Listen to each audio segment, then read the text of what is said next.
नहीं नहीं, मैं ये कह रहा हूं आप यहाँ ज्ञान दे रहे हैं टीवी बैठ करके, तो सबसे पहले दारुल उलूम देवबंद जाइए, वहां समझाइए। आप तो वहां पढ़ के आए हैं ना, क्या पढ़ के आए आप?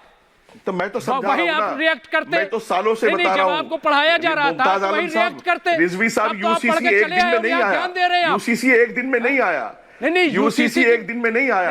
आप जैसे लोगों का काम है नरेंद्र मोदी को गालियां देना, आप जैसे लोगों का काम है भाजपा को गालियां देना, आप जैसे लोगों ने यूसीसी हम इसको नहीं मानते। लॉ कमीशन ने कहा यूसीसी आएगा, नहीं आप आ फिक्र ना सकता। करें, आप बताइए, आप फिक्र ना लॉ कमीशन ने करें, क्या कहा? आएगा, लॉ आप कमीशन फिक्र ने ना क्या करें, आएगा, की बात मानेंगे? यूसीसी आएगा। कोई नहीं, लॉ और सुनो कमीशन सुनो ने क्या सुनो कहा हजरत, बताइए? सुनो, आप हर बात को मुसलमानों के दिमाग में इस तरह फिट ना करें कि वो शरीयत के खिलाफ है, वो इस्लाम के खिलाफ है। ये सब नैरेटिव देश में मत चलाएं। अल्लाह के वास्ते इन मुसलमानों पर रहम करें, आपको तालीम व्यू पॉइंट रखिए। एक सेकंड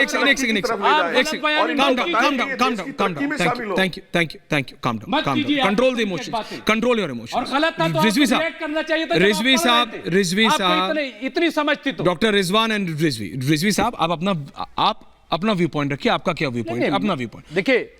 अभी एवरीवन हैज देयर। रिजवान साहब ने कहा, हाँ बोला, क्या बोला? उन्होंने कहा कि मोदी सरकार सब कुछ लागू कर देगी, नोटबंदी कर दिया, ये कर दिया। भाई सरकार का काम ही है लागू करना। होल्ड ऑन डॉक्टर साहब, कमिंग, होल्ड ऑन। सरकार का काम ही है लागू करना। ये क्या आप बता रहे हैं? कौन सी ऐसी नई बात बता रहे हैं?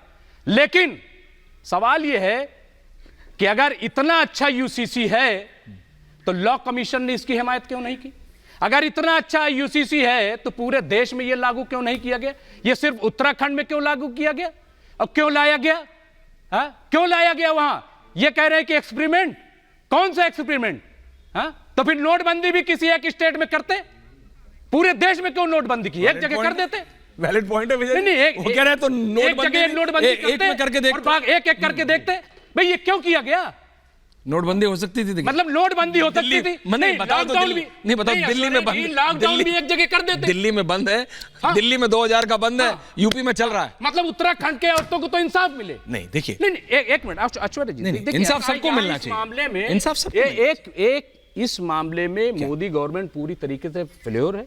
क्यों? वो 10 साल में, प्लीज 10 साल में यूसीसी अगर वाकई अच्छा था, वो महिलाओं को अधिकार दिलाना चाहते थे, तो इस 10 साल का उनके पास मौका था, वो ले आते। दो बार law commission. Okay, point taken. Doctor Rizwan, Sarwar sahab भी आ गए वापस। सरवर साहब इतना नाराज नहीं होते बॉस। थैंक यू जी हाँ। रिजवान साहब। हाँ सुनिए, अब आप सुनिए, ऐश्वर्या जी सुनिए। हाँ बिल्कुल आ रहा हूँ। एक सेकंड, कोई नहीं, रिलैक्स, कोई नहीं, आप रिलैक्स कीजिए। रिजवी साहब, उन्होंने भाई सीधा मसला है, ये आपके लिए हंसी का मौका हो सकता है, किसी के लिए इस वक्त जो है ना, प्लीज रिलैक्स, प्लीज बहुत मुश्किल दौर से। रिजवान साहब, जी हाँ, रिजवान साहब थैंक यू। सुनिए, हाँ सबके पास आ रहा हूं। अभी किसी ने बोला हिंदू मैरिज एक्ट की तुलना आपके उस वक्ता ने शरीयत से की, हिंदू मैरिज एक्ट की। अरे प्रभु, नेशनल टीवी पर बैठ के ऐसी बातें मत करा करो कि मजाक का सबब बनो। हिंदू मैरिज एक्ट एक कोडिफाइड लॉ है जिसके शादी के, बिया के, डाइवोर्स के, सेपरेशन के, अडॉप्शन के अलग अलग सेक्शन बटे हुए हैं। सेक्शन, उस सेक्शन में वो परिभाषित है, और जिसको मॉडर्न लॉ के तहत जिस पर केस लड़ा जाता है और फैसला सुनाया जाता है। गलत तुलना यहां बैठ के मत किया करो नेशनल टीवी पर। तुलना ही नहीं करनी चाहिए। शरीयत के मेरे नजदीक तो तुलना ही नहीं करनी चाहिए, क्योंकि तमाम मज़ाहिब को आजादी है कि वो अपने मज़हब के तौर पर चले। में हलाला हो, one man at a time, one man at a time. आपका अपना व्यू पॉइंट आपने रखा। इस सेक्शन में 4 शादी आ रहा हूं सरवर साहब। क्या ये है? दानिश भाई आ रहा हूं। क्या ये है? ऐसा क्या शरीयत में सेक्शंस हैं? ओके, अजीब जाहिलों वाली आप लोग बातें करते हैं। देखिए, ये इस तरह के एडवर्ब्स और एडजेक्टिव्स यूज करने की बिल्कुल जरूरत नहीं है किसी को भी। डॉक्टर साहब थैंक यू। सरवर साहब आप अपना व्यू पॉइंट रखिए, फिर मैं सबके पास आ रहा हूं। सरवर साहब बोलिए। स्कूल में पढ़े सरवर साहब बोलिए, अपना व्यू पॉइंट, किसी पे कमेंट नहीं होगा कोई किसी। थैंक यू सरवर साहब, बोलिए। ऐश्वर्या जी, इतने उम्दा आदमी हो आप, इतना नाराज थोड़ी होते हैं। हाँ बोलिए। ऐश्वर्या जी बोलो दादा। मैं कभी भी लीक से हटकर बोलने का आदी नहीं हूं। हाँ।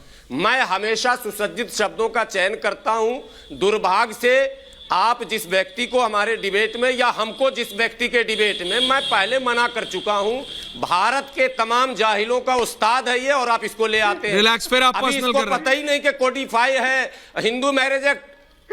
नहीं, पर्सनल ही है। मैं तो पूछना चाहता हूं इसके पिताजी ने कितनी शादी की, अगर ये मुसलमान है फिर तो आप नहीं तो ये Why do you have to do this? Sarwar Sahab, कितनी शादी की, देखो सरवर साहब, मैं आपकी आवाज, ने कितनी शादी की, फिर ये सरवर इस्लाम को साहब क्यों ला रहा? फिर वही लीगल डिबेट करो।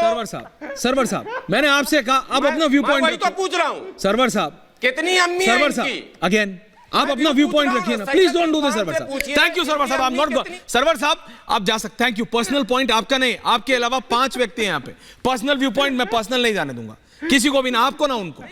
वो अगर आपके बारे में ऐसा बोलते तो मैं उनको भी बंद कर देता। Thank you very much, thank you very much. Danish Qureshi, Danish ji, मैं आपका व्यू पॉइंट जान रहा हूं, पर्सनल कमेंट्स नहीं, किसी के ऊपर नहीं। दानिश भाई बोलिए। देखिए, सबसे पहले तो ऐश्वर्या आज के लिए माफी मुझे, और मेहरबानी करके अगर रिजवान रहे तो मुझे मत बुलाया करिए, तो हाथ जोड़कर रिक्वेस्ट है, क्योंकि हमारी शरीयत का अगर कोई मजाक बना रहा है तो वो तो एज ए भले ही बना रहे हैं, लेकिन मुझे ऐसा लगता है कि कौन मजाक, कोई मजाक नहीं। मैंने सबसे पहले नहीं, एक second, hold on, multi on air करें, आप बात नहीं समझ रहे। कौन कैसे मजाक बना रहा है? विजय जी, एवरीवन, मैं ये समझ नहीं पा रहा हूं। मैंने सबसे पहले कहा किसी काशमी साहब बैठे हैं, उन्होंने नहीं, यहां पे रिजवी साहब बैठे हैं, ही फॉट विद रिजवान, उन्होंने कहा हंसो मत, लड़े, लेकिन पर्सनल कमेंट नहीं करे, उन्होंने अपना व्यू पॉइंट रखा। काशमी साहब को लगता है वो ठीक है, यहां पे रिजवी साहब है, उन्हें लगता है कि डॉक्टर रिजवान पूरी तरह गलत है, उनका व्यू पॉइंट गलत है, लेकिन कोई पर्सनल नहीं हुआ, कोई किसी की मां बहन भाई बहन के बाहर, ऐसा क्या? आप लोग सीनियर लीडर्स हो यार, आप लोग पॉलिटिकल डिबेट्स भी करते हैं, ऐसा थोड़ी होता है। You need to understand what is happening in the country. I am asking your viewpoints. Vijay ji, मेरे को इससे लगता है, मेरे को ये समझ नहीं आता, आप अपना व्यू पॉइंट रखिए और फिर देश को डिसाइड करने दीजिए ना, जनता को डिसाइड करने दीजिए what is right, what is wrong. Aishwarya, जब डिबेट्स में आते हैं तो मैं समझता हूं कि आप अपना नुकसान कर रहे हैं, क्योंकि जो बात आप कहना चाहते हैं, जो अपना व्यू रखना चाहते हैं, वो व्यू नहीं रख पा रहे, या इसको दूसरे तरीके से कहें तो इसका मतलब है कि आपके पास कोई ठोस तर्क नहीं है उसको लेकर, जिस लड़ाई को आप लड़ना चाहते हैं। मैं समझ रहा हूं बात को कि एक तो जब तक यूसीसी को हम जेंडर इक्वलिटी के साथ या जेंडर लॉज के तौर पर नहीं देखेंगे, तब तक इसको समझ में नहीं आएगी। दूसरी बात, हिंदुस्तान में बहुत तरह की माइनॉरिटीज़ हैं, क्रिश्चियंस भी हैं, पारसी भी हैं, सिख भी हैं, और भी सब लोग हैं, लेकिन कोई भी इसको पर्सनल रिलीजन पर हमले के तौर पर नहीं देख रहा। क्या मुसलमानों को इसको हमेशा, कोई भी सरकार कोई फैसला कर रही हो तो उसे इस्लाम पर हमले के तौर पर देखना चाहिए? ये पहले एक डिबेट होती है। मुझे जो लगता है, जो इस सब पूरे मसले में एक जो कमी मुझे लगती है, वो लगता है कि सरकार का एक ट्रस्ट डेफिसिट है। उसे सबसे पहले जो लोग नाराज हैं, क्योंकि हिंदुस्तान में एक डेमोक्रेसी है, तो उन सब लोगों से एक ट्रस्ट डेफिसिट को खत्म करना चाहिए, उनको भरोसे में लाना चाहिए कि ये आप पर हमला नहीं है। ये जेंडर, जैसे 3 तलाक को लेकर हुआ, शाहबानो से लेकर 3 तलाक तक हमारे, तो उसमें एक लड़ाई लंबी चली थी। अब यदि सरकार ये भरोसा दिलाए एक बड़ी कम्युनिटी को कि भाई ये आपके खिलाफ नहीं है, इसका कोई नुकसान नहीं हो रहा, और ये जेंडर इक्वलिटी का मामला है, महिलाओं का मामला है, मुझे नहीं लगता कि यहाँ पर सब लोग कोई बहुविवाह का समर्थन करने वाले लोग हैं। एक मिनट।